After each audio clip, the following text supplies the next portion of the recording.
Asante sana William. Akos mtazamaji wangu, ndo uzuri wa NTV Mashinani, wakiitika tunaitika ni kilio ambacho Akos ataendelea kufuatilia pale mahakamani.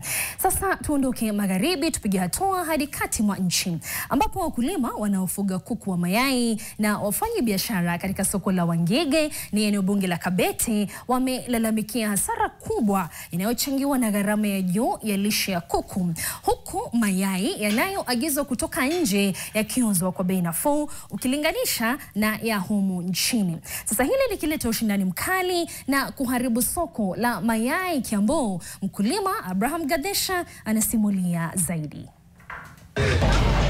Wakulima wa kuku za mayai pamoja na wafanyabiashara walalamikia hali duni ya biashara hii. Tusikize malalamishi yao ni yapi. Na tukiangalia vile bei ya chakula imepanda, makampuni unaona hii wiki imekuja na hii bei, next week ukitarajia itakuwa hiyo bei, unapata imeongezeka.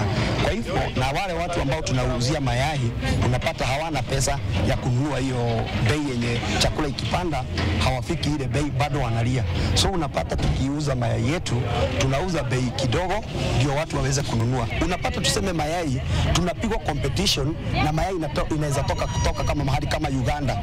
Ikifika hapa Kenya mayai yao inakuwa hata cheap hata kushida yetu yenye tunalima.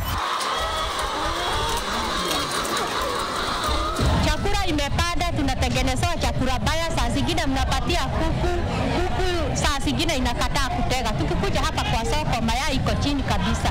Hata hakuna kitu tunapata. Ndio tupate faida, inabidi tujitengenezee chakula chetu ndio tupate faida, juu production inakuja low kidogo ya chakula. Ukitoanisha bei ya soko ya mayai venye unavyouza na ya chakula haileti faida. Samani tulikuwa tunanunua chakula 28, sasa ni 42. Mayai tulikuwa tunauza for 20, for 30, sasa ni 340. Serikali ya county ipunguze bei ya kulipisha, tulipishwe ukiingia soko. Kama unalipia gari ni tulipishwe gari, hata kama hiyo gari nalipishwa 100 nilipe 100, lakini si nilipia gari 100 halafu kile ninabeba ninalipa.